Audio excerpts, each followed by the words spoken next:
പിതാവും പുത്രനും പരിശുദ്ധരൂഹായുമായ സത്യേക ദൈവത്തിന്റെ തിരുനാമത്തിൽ തന്റെ മഹത്വത്താൽ ആകാശവും ഭൂമിയും നിറഞ്ഞിരിക്കുന്ന ബലവാനായ ദൈവം തമ്പുരാൻ പരിശുദ്ധൻ പരിശുദ്ധൻ പരിശുദ്ധൻ ഉയരങ്ങളിൽ ഹോശാന.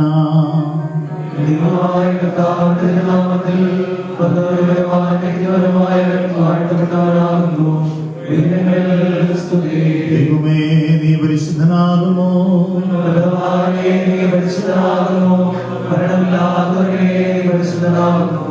ഞങ്ങൾക്ക് വേണ്ടി ക്രൂശിക്കപ്പെട്ടവനെ ഞങ്ങളോട് കരുണ ചെയ്യണമേ. ദൈവമേ നീ പരിശുദ്ധനാകുന്നു, നീ പരിശുദ്ധനാകുന്നു, നീ പരിശുദ്ധനാകുന്നു. ഞങ്ങൾക്ക് വേണ്ടി ക്രൂശിക്കപ്പെട്ടവനെ ഞങ്ങളോട് കരുണ ചെയ്യണമേ. ദൈവമേ നീ പരിശുദ്ധനാകുന്നു, നീ പരിശുദ്ധനാകുന്നു, നീ പരിശുദ്ധനാകുന്നു. ഞങ്ങൾക്ക് വേണ്ടി ക്രൂശിക്കപ്പെട്ടവനെ ഞങ്ങളോട് കരുണ ചെയ്യണമേ. കർത്താവേ ഞങ്ങളോട് കരുണ ചെയ്യണമേ. ഞങ്ങളോട് കരുണ ചെയ്യണമേ. പ്രാർത്ഥനകളെക്കൊണ്ട് ഞങ്ങളോട് കരുണ ചെയ്യണമേ. ദൈവമേ നിനക്ക് സ്തുതി, കരുണ ചെയ്യുന്ന സ്വർഗസ്ഥനായ ഞങ്ങളുടെ പിതാവേ,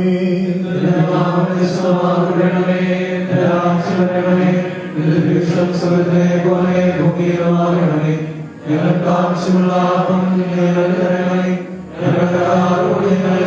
പോലെ ഞങ്ങളോട് ക്ഷമിക്കണമേ. പരീക്ഷയിലേക്ക് ഞങ്ങളെ പ്രവേശിപ്പിക്കണമേ.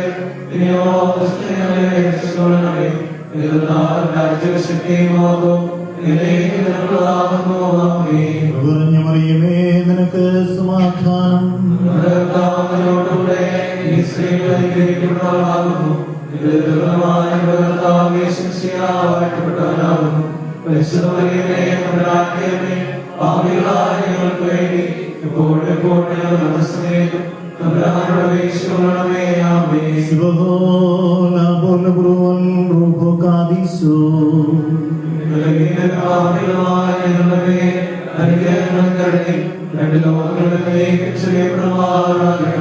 ദൈവമായ കർത്താവേ നിനക്ക് ആത്മീയമായ പെരുന്നാൾ ആഘോഷിക്കുന്ന വിശുദ്ധരോടൊന്നിച്ച് വെടിപ്പും വിശുദ്ധിയുമുള്ള ആത്മാവോടും നിർമ്മലമായ ശരീരത്തോടും കൂടെ നിന്റെ വാഴ്ത്തപ്പെട്ട മാതാവിന്റെ മഹത്വ ദിവസത്തെ പുകഴ്ത്തുവാൻ ഞങ്ങളെ യോഗ്യരാക്കണമേ. അവളുടെ യാചനയാൽ കരുണയും അനുഗ്രഹങ്ങളും ഞങ്ങൾ പ്രാപിക്കുമാറാകണമേ. ഞങ്ങളുടെ കർത്താവും എന്നേക്കും ഞങ്ങളുടെ ദൈവവുമേ, അവളുടെ ജന്മ പെരുന്നാളിൽ ഞങ്ങൾ നിനക്ക് സ്തുതി കരേറ്റുമാറാകണമേ.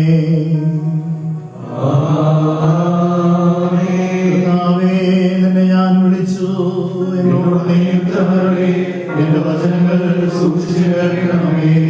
എന്റെ പ്രാർത്ഥന പോലെ എന്റെ കൈകളുടെ കാഴ്ച സന്ധ്യാപതി പോലെ കേൾക്കണമേ. എന്റെ ഹൃദയം ദുഷ്കാരത്തിന് ശാരീരികയും ന്യായമായി പ്രവർത്തിക്കുകയും ചെയ്യാതിരിക്കുവാൻ എന്റെ വായ്പ കാവൽക്കാരനെയും എന്റെ അന്തരങ്ങൾക്ക് സൂക്ഷിപ്പുകാരനെയും നിയമിക്കണമേ. ദുഷ്ടന്മാരോടുകൂടെ ഞാൻ പ്രവശിക്കുമാറാകരുതേ. നീതിമാനെ പഠിപ്പിക്കുകയും ശാസിക്കുകയും ചെയ്യട്ടെ. ദുഷ്ടന്മാരുടെ കൊണ്ട് എന്റെ ശിരസിനെ അഭിഷേകം ചെയ്യരുതേ. എന്നാൽ എന്റെ പ്രാർത്ഥന അവരുടെ ദുഷ്ടതയ്ക്ക് എതിരായിട്ടാകുന്നു. അവരുടെ ന്യായാധിപന്മാർ നാളെയാക്കണയപ്പെട്ടു. ഇപ്പോൾ എന്റെ വചനങ്ങൾ അവർ കേട്ടു. ഭൂമിയെ പിളർത്തുന്ന കുഴൽ പോലെ പാതാളത്തിന്റെ വായുവിലേക്ക് അവരുടെ അസ്ഥികൾ ചിതറപ്പെട്ടിരിക്കുന്നു. ശരണപ്പെട്ടിരിക്കുന്നു. എന്റെ ആത്മാവിനെ തള്ളിക്കളയരുതേ. എനിക്കായി കണികൾ മറച്ചു വെച്ചിട്ടുള്ള പ്രശംസകരെയിൽ നിന്ന് എന്നെ കാത്തുകൊള്ളണമേ.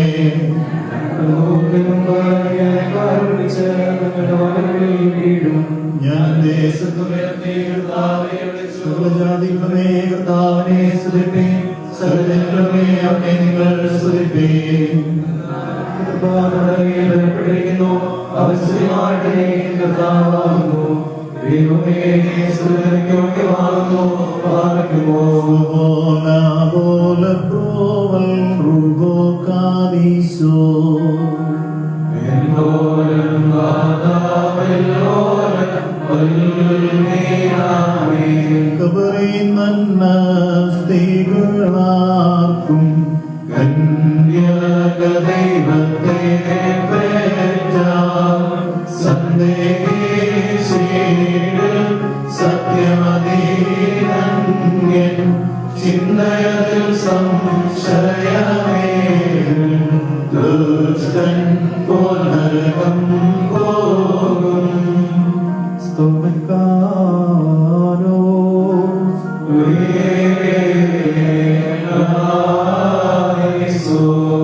എല്ലാവരും പ്രാർത്ഥിച്ച് കർത്താവിനോട് കരുണയും ദയയും യാചിക്കണം.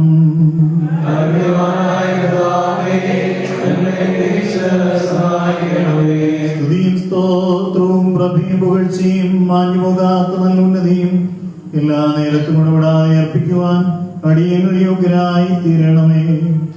തന്നെ ഉദരത്തിൽ വഹിക്കുകയും പ്രസവിക്കുകയും ചെയ്ത കന്യകയെ ശുദ്ധീകരിക്കുകയും ശ്രേഷ്ഠതപ്പെടുത്തുകയും ചെയ്ത മഹത്വമുള്ള പരിശുദ്ധനായവൻ തന്റെ ദാസിയുടെ താഴ്മയെ തൃക്കൺ വാർത്ത് തന്റെ ശ്രേഷ്ഠതയ്ക്ക് അവളെ മണവറയാക്കി. തനിക്ക് വിവാഹം നിശ്ചയിക്കപ്പെട്ട സഭയിൽ അവളുടെ പെരുന്നാളിനെ അവൻ ആഘോഷിക്കുന്നു. ആ ഉന്നതനായ കർത്താവിന് സ്തുതി. അവന് സന്ധ്യാപ്രാർത്ഥനയുടെ നേരത്തും സകല പെരുന്നാളുകളിലും കാലങ്ങളിലും ഞങ്ങളുടെ ആയുഷ്കാലം മുഴുവനും സ്തുതിയും ബഹുമാനവും ആരാധനയും യോഗ്യമാകുന്നു.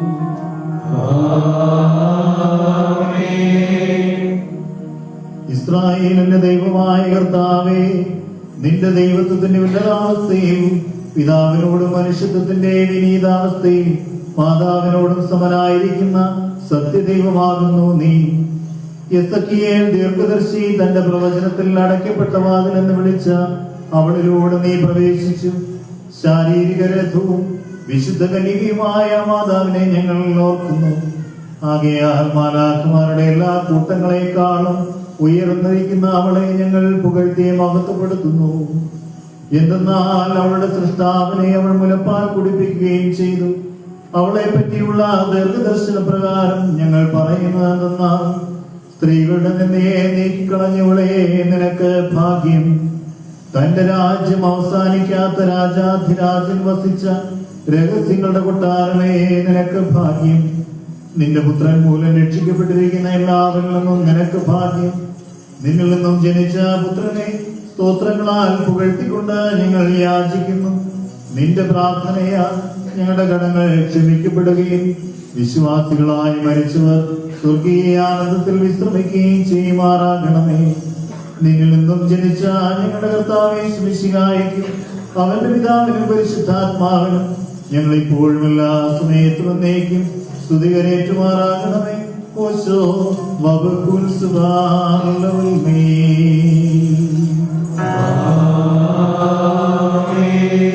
ദൈവത്തിൽ നിന്ന് കടങ്ങൾക്ക് പരിഹാരവും പാപങ്ങൾക്ക് മോചനവും രണ്ട് ലോകങ്ങളിലും എന്നേക്കും നാം പ്രാപിക്കുമാറാകട്ടെ.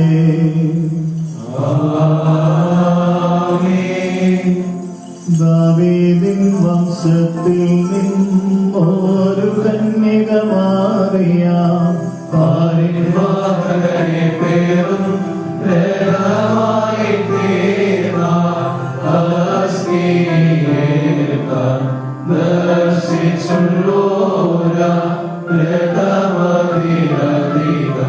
ശ്രേഷ്ഠതയുള്ള വാചാരതയുള്ളൊരു മുഖചാക്രങ്ങളും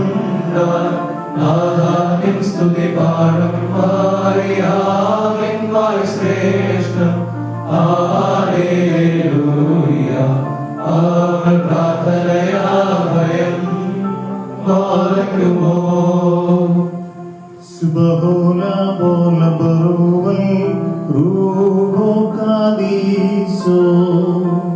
ദൈവാംബികയെ കന്യകയെ ആഴ്വാനിന്നോർമ്മ ദൂരസ്ഥസമീപസ്ഥൻ യാചന നീ കേൾപ്പൂ. രോഗാതുരയോർക്കേകുക സൗഖ്യം പീഡിതരായോ കേണമാശ്വാസം. ദുഷ്ടാരൂപിയതിൻ ബാധകളെ നീക്കി പാലിക്കാം. താവക പ്രാർത്ഥനയാചനയാ കാരുണ്യമിവർണേ. ഹല്ലേലൂയ. നിൻ പ്രാർത്ഥനയാ ഭയം നിന്നോലം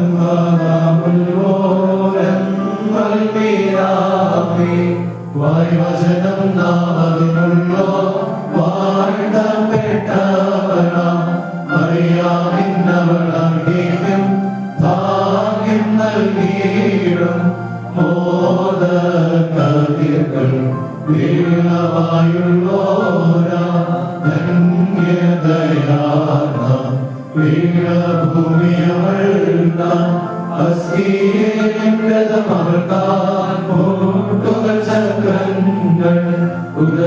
ലോകത്രാണകനെ തേറിയവതന്യ ഹല്ലേലൂയ അവൾ പ്രാർത്ഥനയാഭയം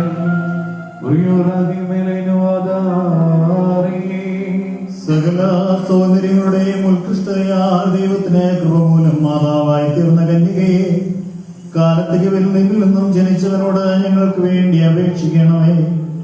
ഈ പരിമള ധൂപത്തോടൊന്നിച്ച് ഞങ്ങളുടെ പ്രാർത്ഥനകൾ ദൈവസന്നിധിയിലേക്ക് പ്രവേശിക്കുകയും കൈക്കൊള്ളപ്പെടുകയും ചെയ്യുമാറാകണമേ. തന്റെ മഹത്വ പ്രത്യക്ഷതയുടെ ദിവസത്തിൽ അവന്റെ വലതുഭാഗത്ത് ഞങ്ങളെ നിർത്തുകയും മുഖപ്രസാദത്തോടെ അവനും അവന്റെ പിതാവിനും പരിശുദ്ധാത്മാവിനും എന്നേക്കും സ്തുതിയും സ്തോത്രവും ഞങ്ങൾ സമർപ്പിക്കുകയും ചെയ്യുമാറാകണമേ.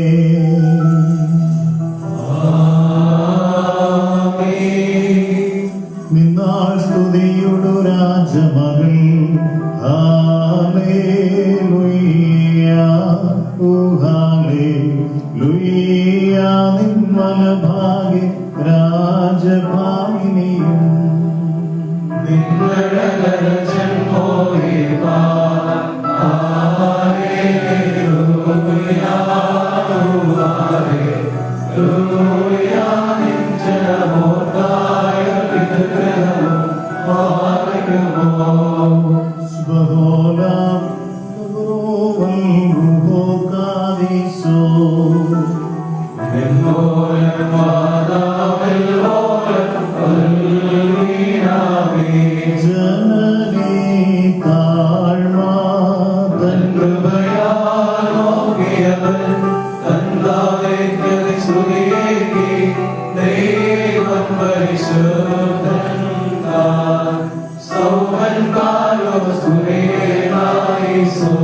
ഞാൻ പേരെ തവ തുണയാതെ കാലിക്കൂട്ടിൽ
മാതൃകരൂപം നിങ്ങൾ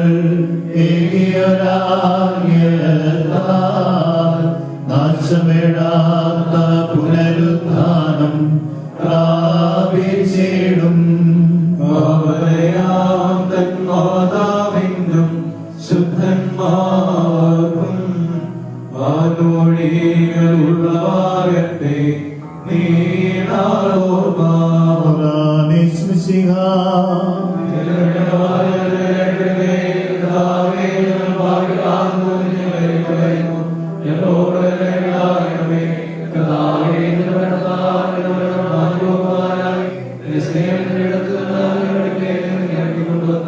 ഞങ്ങളോട് കരുണ ചെയ്യണമേ. ആമേൻ. മറിയാമോദി ഭാഗ്യമെനിക്കായി ഭൂപാലകരും ഭൂപുത്രനെ പ്രസവിച്ചേ ഭാഗ്യത്താൽ നയിക്കുന്നവനെ വളർത്തുന്നവനായി തീർന്നു ഞാൻ.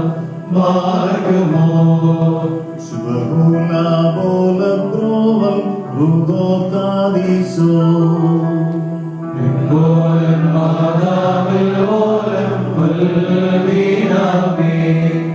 ഭാഗ്യവതിയാം കന്യകമറിയാം തന്നോർമയതിൽ സൃഷ്ടികളകിലും മോഹിപ്പോ. അവളുടെ ദിവസം ബഹുമാനിച്ചുന്നതമാക്കിയവൻ നായി സ്തോത്രം പാടുന്നു. മുറിയോരായേ പാലയുവാനായേ വാഴ്ത്തപ്പെട്ടവളായുൾക്കന്നെ പ്രാർത്ഥന ചെയ്യുക നാഥൻ. ഞങ്ങൾ മേൽ കാരുണ്യം ചെയ്തിടാനായി വരിക. സമാധാനത്താലേ ജീവൻ പേരം പടവേ സ്വസ്തിരാജാധീശ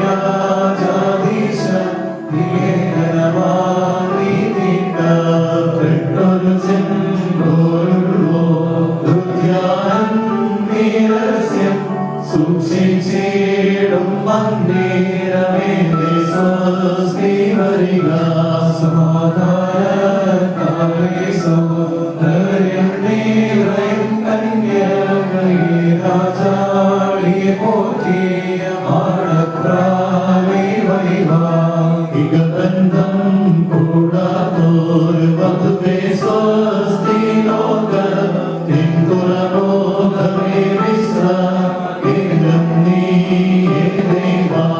വചനേയം മധുമാസം നിന്നെ വകീശോൾ പ്രാർത്ഥനയാലേ ക്രോധത്തിൻ വഴികൾ മായ്ക്കേണമേ. മറിയാം പറഞ്ഞതെന്നാൽ എന്റെ ദേഹി കർത്താവിനെ പുകഴ്ത്തുന്നു.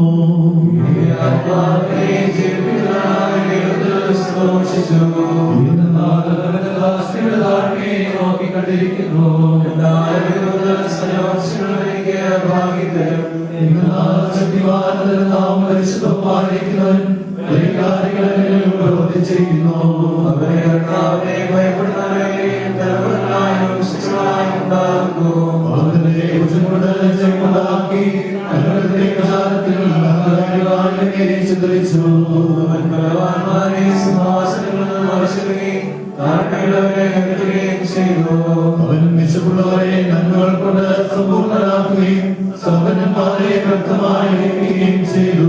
അവന്റെ ദാസനായ ഇസ്രായേലിനെ സഹായിക്കുകയും നമ്മുടെ പിതാക്കന്മാരായ അബ്രഹാമിനോടും അവന്റെ സന്തതികളോടും എന്നേക്കുമായ ചെയ്തിരുന്ന പ്രകാരം തന്റെ കരുണയെ ഓർക്കുകയും ചെയ്തു.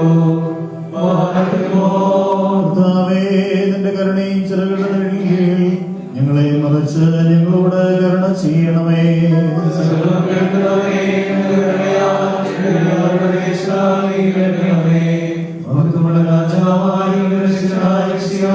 സമാധാനപൂർണമായ സന്ധി പുണ്യങ്ങൾക്ക് തരണമേ.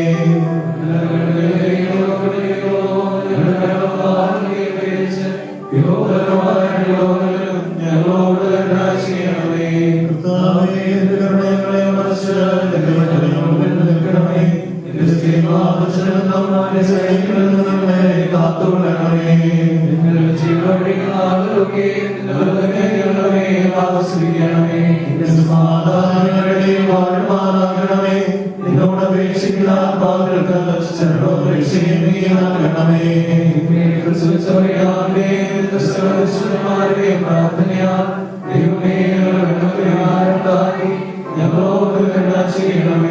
കർത്താവിന്റെ ബഹുമാനത്തിന്റെ സ്ഥാനത്ത് നീക്കും വാഴ്ത്തപ്പെട്ടതാകുന്നു.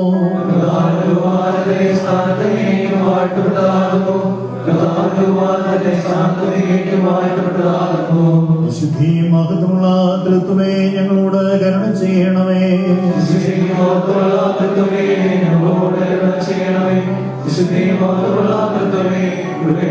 ഞങ്ങളോട് മഹത്വമുള്ളവനാകുന്നു.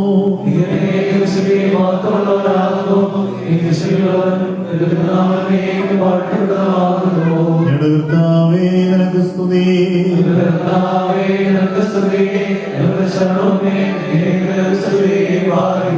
സ്വർഗ്ഗസ്ഥനായ ഞങ്ങളുടെ പിതാവേ, ഞങ്ങളുടെ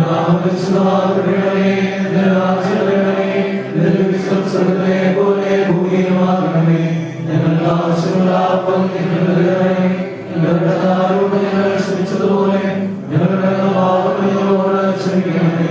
പരീക്ഷകളെ പ്രവേശിപ്പിക്കണമേ, പിന്നെയോ ദുഷ്ടങ്ങളെ രക്ഷിക്കണമേ.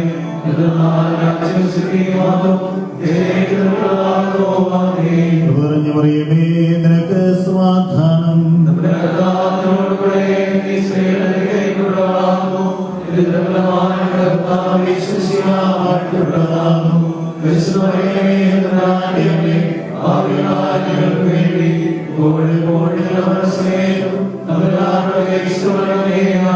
സർവശക്തിയുള്ള പിതാവും ആകാശത്തിലെയും ഭൂമിയുടെയും കാണപ്പെടുന്നവരെയും കാണപ്പെടാത്തവരെയുമായ സകലത്തിലെയും സൃഷ്ടാവായ സകലദൈവത്തിൽ ഞങ്ങൾ വിശ്വസിക്കുന്നു. ദൈവത്തിലെയും പുത്രനും സർവ്വലോകങ്ങൾക്കുമുള്ള പിതാവിൽ ജനിച്ചവനും പ്രകാശത്തിനുള്ള പ്രകാശവും സത്യത്തിലുള്ള സത്യവും ജനിച്ചവൻ സൃഷ്ടിയല്ലാത്തവൻ സാരാംശത്തിനോട് സമത്വമുള്ളവൻ സർവസൃഷ്ടിയുമായവൻ മനുഷ്യരായ ഞങ്ങൾക്ക് രക്ഷയ്ക്ക് വേണ്ടി സ്വർഗ്ഗത്തിൽ നിറങ്ങി ദൈവമാതാവായ ശരീരയായി തീർന്ന മനുഷ്യനായി ഞങ്ങൾക്ക് വേണ്ടി ക്രൂശിക്കപ്പെട്ട് കഷ്ടതയനുഭവിച്ച് മെച്ചപ്പെട്ടപ്പെട്ട് തിരുമനസ്സായ പ്രകാരം മൂന്നാം ദിവസം എഴുന്നേറ്റ് സ്വർഗ്ഗത്തിലേക്ക് കയറി തന്റെ പിതാവിനും ജീവനുള്ളവരെ മരിച്ചവരെ വിധിപ്പാൻ വലിയ മൊത്തത്തോടെ വരുവാനിരിക്കാൻ തന്റെ രാജ്യത്തിന് അവസാനമില്ലാത്തവൻ ഏകകർത്താവായ യേശുമിശിഹായിൽ ഞങ്ങൾ വിശ്വസിക്കുന്നു. സകലത്തെയും ജീവിക്കുന്ന കർത്താവും പിതാവിനോട് പുത്രനോടുകൂടെ വന്ദിക്കപ്പെട്ട് സ്തുതിക്കപ്പെടുന്നവൻ സംസാരിച്ചവരുമായി ജീവന പരിശുദ്ധിയുമായ കാതോലികവും സ്നേഹികവും ഏകവും വിശുദ്ധവുമായ സഭയിൽ ഞങ്ങൾ വിശ്വസിക്കുന്നു. പാപമോചന ഒന്ന് മാത്രമേ ഉള്ളൂ. ഞങ്ങൾ ഏറ്റുപറഞ്ഞ് മരിച്ചുപോയവരും ഒരു ലോകത്തിലെ പുതിയ ജീവിതമായി ഞങ്ങൾ നോക്കി പാർക്കുന്നു. നിർത്തിയിടരുതേ മാതാവേ,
സ്നേഹമുള്ളവരെ, നമ്മുടെ നോമ്പിൻ്റെ ആദ്യത്തെ ദിവസം നമ്മളോട് ദൈവവചനം പങ്കുവയ്ക്കുവാനായിട്ട് കടന്നു വന്നിരിക്കുന്നത് വളരെ വിശേഷപ്പെട്ട ഒരു വ്യക്തിയാണ്. പ്രിയപ്പെട്ട വർഗീസ് വിനയാനന്ദച്ചൻ. അദ്ദേഹത്തെ മോൺസിഞ്ഞോ എന്ന് വേണമെങ്കിലും നമുക്ക് വിളിക്കാം. കാരണം അദ്ദേഹം മലങ്കര കത്തോലിക്ക സഭയുടെ ഡൽഹി ഗുഡ്ഗാവ് ഭദ്രാസനത്തിലെ വികാരി ജനറലായിട്ട് സേവനം അനുഷ്ഠിക്കുന്നു. ഇവിടെ ഈ ദിവസങ്ങളിൽ പ്രിയപ്പെട്ട പ്രദേശത്തിന് ക്ലാസ് എടുക്കുവാനായിട്ട് പ്രിയപ്പെട്ട അച്ഛൻ ഇവിടെ ആയിരിക്കുന്നു. അച്ഛനെ നിങ്ങൾക്ക് പലർക്കും പരിചയമുണ്ടാകും. ഇവിടെ പഠിച്ച് കടന്നു പോയിട്ടുള്ള വ്യക്തിയാണ്. അച്ഛനെ ഇന്നത്തെ ഈ ഒരു ദിവസം നമ്മളോട് ഏതാനും നിമിഷങ്ങൾ വചനം പങ്കുവയ്ക്കുവാനായിട്ട് വളരെ കൃത്യമായിട്ട് സ്വാഗതം ചെയ്യുന്നു. വളരെ സന്തോഷത്തോടു കൂടി അച്ഛനെ സ്വാഗതം ചെയ്യുന്നു. അതോടൊപ്പം തന്നെ നമുക്ക് പ്രിയപ്പെട്ട ജോബൻ അച്ഛൻ ഇവിടെയുണ്ട്. ഈ ദിവസങ്ങളൊക്കെയും അച്ഛനും നമ്മളോടൊപ്പം ഉണ്ടാകും. 8 നോമ്പിൽ അച്ഛൻ ഇവിടെ ആയിരിക്കും. അച്ഛനെ വളരെ സ്നേഹത്തോടു കൂടി പ്രത്യേകമായിട്ടും സ്വാഗതം ചെയ്യുന്നു. ഒരിക്കൽ കൂടി വന്നു ചേർന്ന ഏവരെയും കൃത്യമായിട്ട് സ്വാഗതം ചെയ്തുകൊണ്ട് പ്രിയപ്പെട്ട അഭിനയാനന്ദ അച്ഛനെ ഞാൻ ക്ഷണിക്കുന്നു.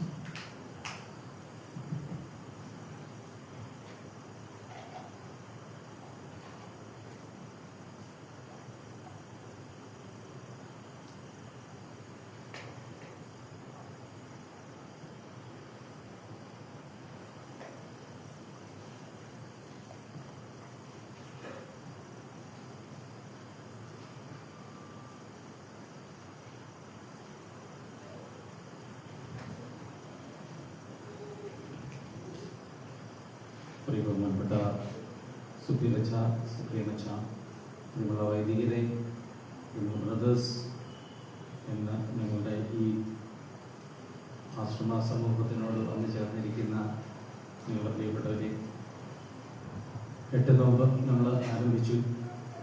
ഈ ആരംഭം നന്നായിട്ട് തന്നെ നമ്മൾ പ്രാർത്ഥിച്ച് ആരംഭിച്ചു എന്നത് സന്തോഷമുള്ള കാര്യമാണ്. ഒരല്പം ധ്യാനത്തിലേക്ക് നമുക്ക് പോകേണ്ടതായിട്ടുണ്ട്. അല്പം ചിന്തകൾ നമുക്ക് ഈ 8 നോമ്പിൽ 8 ദിവസവും കടന്നു പോകേണ്ടതായിട്ടുണ്ട്. ഇന്ന് ഒരല്പം ഗഹനമായ ചിന്ത ഒരല്പം ഒന്ന് പങ്കുവയ്ക്കാമെന്ന് കരുതുകയാണ്. ഈ ചിന്തകൾ പങ്കുവയ്ക്കുമ്പോൾ എന്നെ കേട്ടോണ്ടിരിക്കുന്നവർ ഇത്രയും സീരിയസ് ആയിട്ട് എന്നെ നോക്കരുത് കേട്ടോ. ചില റിലാക്സ്ഡ് ആയിട്ടൊക്കെ ഇരിക്കുക. വചനം നമ്മുടെ അടുത്ത് വരുമ്പോൾ സന്തോഷത്തോടെ സ്വീകരിക്കണമെന്നാണ് എലിസബത്ത് നമ്മളെ പഠിപ്പിച്ചത്. പരിശുദ്ധ അമ്മയെ കണ്ടപ്പോൾ ഉദരത്തിലുണ്ടായിരുന്ന ശിശുവിൻ്റെ പ്രാധാന്യം കൊണ്ട് അവൾ വളരെ സന്തോഷത്തോടാണ് അതിനെ സ്വീകരിച്ചത്. അതുകൊണ്ട് തന്നെ ഇന്ന് നമ്മൾ ഈ വചനം സന്തോഷത്തോടെ സ്വീകരിക്കാം. ഇന്നത്തെ കാലത്തിന് ആവശ്യമായ ഒരു കാര്യം മാത്രമാണ് ഞാൻ പറയാൻ ആഗ്രഹിക്കുന്നത്. അത് ഏറ്റവും പ്രധാനപ്പെട്ടത് നമ്മളുടെ ആഴമായ ചിന്തകൾ നമുക്ക് വേണം. എങ്ങനെയാണ് ഈ ആഴമായ ചിന്തകൾ?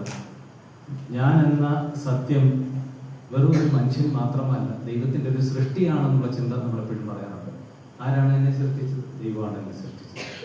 അപ്പം ഞാൻ ദൈവത്തിൻ്റെ സൃഷ്ടിയാണെന്നുള്ള ചിന്തയിൽ നിന്ന് വേണം എൻ്റെ അനുദിന പ്രവൃത്തികൾ ചെയ്യാനെന്നത് നമ്മൾ എന്നും ധ്യാനിക്കേണ്ട ഒരു കാര്യമാണ്. ഇങ്ങനെ ധ്യാനിക്കാൻ തുടങ്ങിയ പരിശുദ്ധ അമ്മയുടെ ഒരു മോഡലാണ് ഇന്ന് നിങ്ങളുടെ ശ്രദ്ധയിൽ ഞാൻ കൊണ്ടുവരാനായിട്ട് ശ്രമിക്കുന്നത്.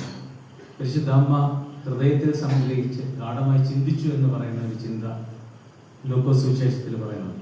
2 സ്ഥലങ്ങളിലാണ് അവളങ്ങനെ ചിന്തിച്ചു എന്ന് പറയുന്നത്, അത് റിഫ്ലക്റ്റ് ചെയ്തു എന്ന് പറയുന്നത്. അതിൽ ആദ്യത്തേത് ഇതാണ്.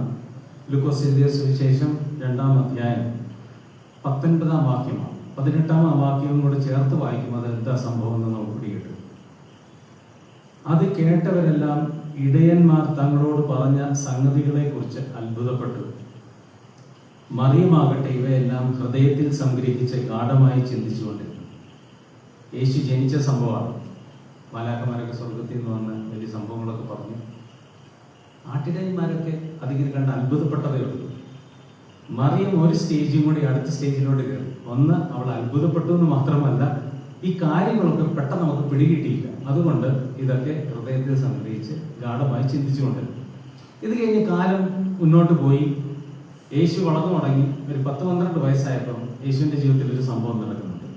അത് അതേ സുവിശേഷത്തിൽ അതേ അധ്യായത്തിൽ 51-ാം വാക്യത്തിൽ പറയുന്നുണ്ട്. 50-ാമത്തെ വാക്യം കൂടി ചേർത്ത് പറയാം. 49-ാമത്തെ വാക്യം തൊട്ട് ഞാൻ വായിക്കുകയാണ്. നിങ്ങൾ എന്തിനാണ് എന്നെ അന്വേഷിക്കുന്നത്? യേശു അമ്മയോട് ചോദിക്കുന്ന ഒരു ചോദ്യമാണ്. നിങ്ങൾ എന്തിനാണ് എന്നെ അന്വേഷിച്ചത്? ഞാൻ എൻ്റെ പിതാവിൻ്റെ കാര്യത്തിൽ വ്യാപൃതനായിരിക്കേണ്ടതാണെന്ന് നിങ്ങൾ അറിയുന്നില്ലേ? അപ്പനും അമ്മയോട് ചോദിക്കുന്ന ഒരു ചോദ്യമാണ് യേശു. അവിടെയാണ് ലൂക്കോസ് സുവിശേഷൻ മറിയത്തിൻ്റെ മനസ്സെന്ന് പറയുകയാണ്. അവൻ തങ്ങളോട് പറഞ്ഞത് എന്താണെന്ന് അവർ ഗ്രഹിച്ചില്ല. കണ്ടോ, രണ്ടുപേരും ഗ്രഹിച്ചില്ല. അതിനുശേഷം മറിയത്തെ മാത്രം ഫോക്കസ് ചെയ്തുകൊണ്ട് സുവിശേഷകൻ പറയുന്നു, പിന്നെ അവൻ അവരോടൊപ്പം പുറപ്പെട്ട് നസ്രത്തിൽ വന്ന് അവർക്ക് വിധേയനായി ജീവിച്ചു. അവൻ്റെ അമ്മ ഈ കാര്യങ്ങളെല്ലാം ഹൃദയത്തിൽ സംഗ്രഹിച്ചു. എത്ര രസമാണ്. അപ്പൊ ചുരുക്കത്തിൽ അവൾക്ക് ഒരു തോട്ട് പാറ്റേൺ അവൾ ഡെവലപ്പ് ചെയ്തിട്ടുണ്ട്. അവൾ ഡെവലപ്പ് ചെയ്ത തോട്ട് പാറ്റേൺ ഇതാണ്: ഡെയിലി ലൈഫിന്റെ കാര്യങ്ങളൊക്കെ ഹാൻഡിൽ ചെയ്യാൻ ഒരു സാധാരണ ചിന്ത കൊണ്ട് പറ്റില്ല എന്ന് അവൾ മനസ്സിലാക്കി അവൾ മൗനം പാലിക്കുകയാണ് ചെയ്തത്. നമ്മുടെ ഡെയിലി ലൈഫിന്റെ അഫയേഴ്സ് ഒക്കെ നമ്മൾ കൈകാര്യം ചെയ്യുമ്പോൾ ഈ കാലത്ത് ഇനി ഇത് ആവശ്യമാണെന്ന് പറയുമ്പോൾ ഇന്ന് നമ്മൾ പ്രാർത്ഥന ചൊല്ലിപ്പോൾ അതിനകത്ത് നല്ല രസമുള്ള ഇമേജസ് ആണ് പരിശുദ്ധ അമ്മയെ കുറിച്ച് പറയുന്നത്. ഈ കാലത്ത് ഈ ഇമേജസ് പറഞ്ഞ ആർക്കെങ്കിലും വലിയ കാര്യമുണ്ട്? അതൊക്കെ വെറും ഇമേജസ് മാത്രമല്ലയോ എന്ന് പറയും. എന്നെ കേട്ടോണ്ടിരിക്കുന്ന നിങ്ങളെല്ലാവരും, നമ്മളെല്ലാം മലയാളികളാണ്. പക്ഷെ ഇന്ന് നമ്മൾ ജീവിക്കുന്ന ഒരു സ്ഥലം മഹാരാഷ്ട്രയിലാണ്. ഈ ദിവസങ്ങളിൽ മഹാരാഷ്ട്രയിലെ വലിയ ഉത്സവം നടക്കുന്ന ഒരു സമയമാണ്. നമ്മുടെ ഗണപതിയുടെ ഉത്സവം നടക്കുന്ന സമയം.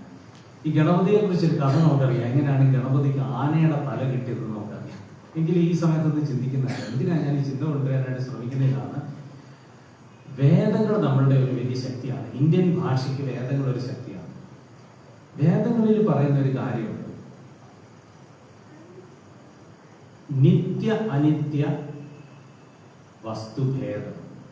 ഇത് വളരെ പ്രധാനപ്പെട്ട, എനിക്ക് തോന്നുന്നു ഒരു 18 വയസ്സ് ഒരു മനുഷ്യൻ, ഒരു വ്യക്തി 18 വയസ്സാവുമ്പോഴേക്കും പ്രാക്ടീസ് ചെയ്ത് കൃത്യമായിട്ട് സ്വന്തമാക്കേണ്ട ഒരു കാര്യമാണ് നിത്യ അനിത്യ വസ്തുഭേദം.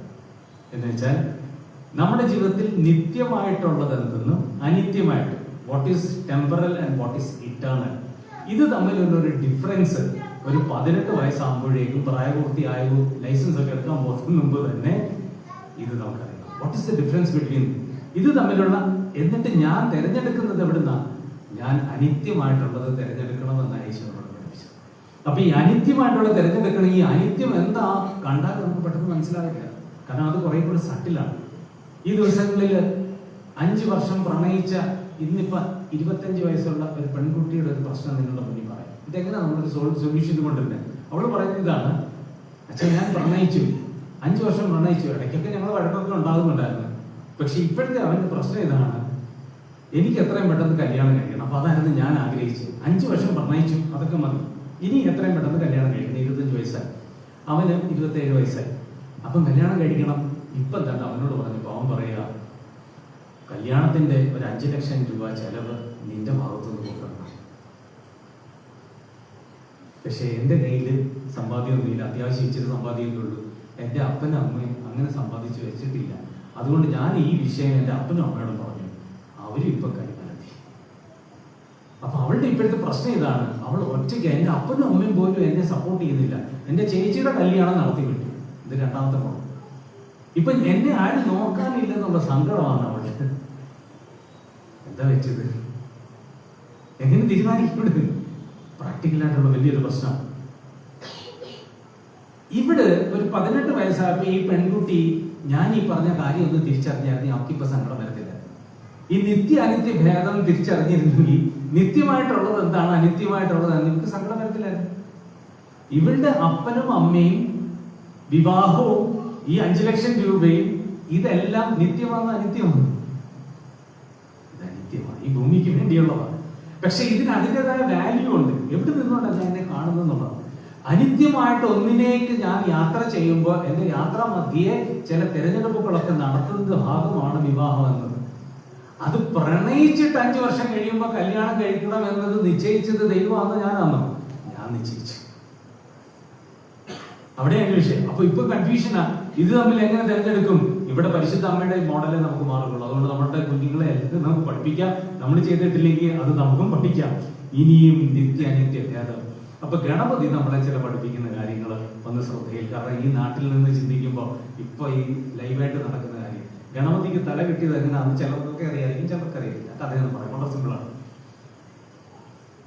ഗണപതി എന്ന് പറയുന്നത് ശിവന്റെയും പാർവതിയുടെ മകനാണെന്ന് നമുക്കറിയാം. അപ്പൊ ഒരു ദിവസം ശിവൻ വീട്ടിലേക്ക് തിരിച്ചു വരും, കൈലാസം പാർവതിയുടെ അടുത്തേക്ക്. പക്ഷെ ആ സമയത്ത് പാർവതി കുളിക്കാൻ പോയിരുന്നു. പാർവതി കുളിക്കാൻ പോയപ്പോ ഗണപതിയെ വാതിക്ക നിർത്തി, ആരെങ്കിലും വരുന്നെങ്കിൽ അകത്തേക്ക് കയറ്റി വിടരുത്. ശിവൻ വന്നപ്പം കയറ്റി വിട്ടില്ല. ശിവൻ പറഞ്ഞു, എന്റെ വീടാ, എന്റെ ഭാര്യയുടെ വീടാ, നീ എന്താ എന്നെ കയറ്റി വിടാതെ? അതൊന്നും പറ്റത്തില്ല, എന്റെ അമ്മ എന്നോട് പറഞ്ഞിട്ടുണ്ട്, ആര് വന്നാലും ഇതിനകത്ത് കയറ്റി വിടും. അങ്ങനെ ഇവര് തമ്മിൽ ഭയങ്കര വാക്കുതർക്കമായി. ഇവര് വാക്കുതർക്കമായി അവസാനം ശിവൻ ഗണപതിയുടെ തല വെട്ടിക്കളഞ്ഞു.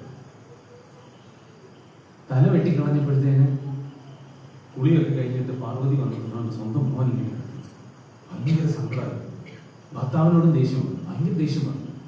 അങ്ങനെ ഭർത്താവിനോട് വാക്കുതർക്കമായിട്ട് വാശി പിടിച്ചു പാർവതി. ഇവനെ എനിക്ക് തിരിച്ചു തന്നെ പറ്റത്തുള്ളൂ, ഇവനെ കൊല്ലാൻ നിങ്ങൾക്ക് ആരധികാരം, ഇവന് ജന്മം നൽകിയത് ഞാൻ എന്ന് പറഞ്ഞ് വാശി. അങ്ങനെ അവസാനം പാർവതിയുടെ വാശി ശിവൻ നടത്തി കൊടുത്തു. അപ്പം പാർവതി, അപ്പം പിന്നെ സ്വർഗ്ഗലോകത്തിൽ വലിയ ചർച്ചയായി. ബ്രഹ്മനും വിഷ്ണുവും ഒക്കെ ഇതിന്റെ കൂട്ടത്തിൽ വന്നു. അവസാനം ബ്രഹ്മൻ തീരുമാനിച്ചു, ഓക്കെ, ആളിനെ പറഞ്ഞു വിട്ടത് ഒരു തല അന്വേഷിച്ചു പോകണം. ഇതേതായാലും മരിച്ചു, ഒരു തല അന്വേഷിച്ചു പോകണം.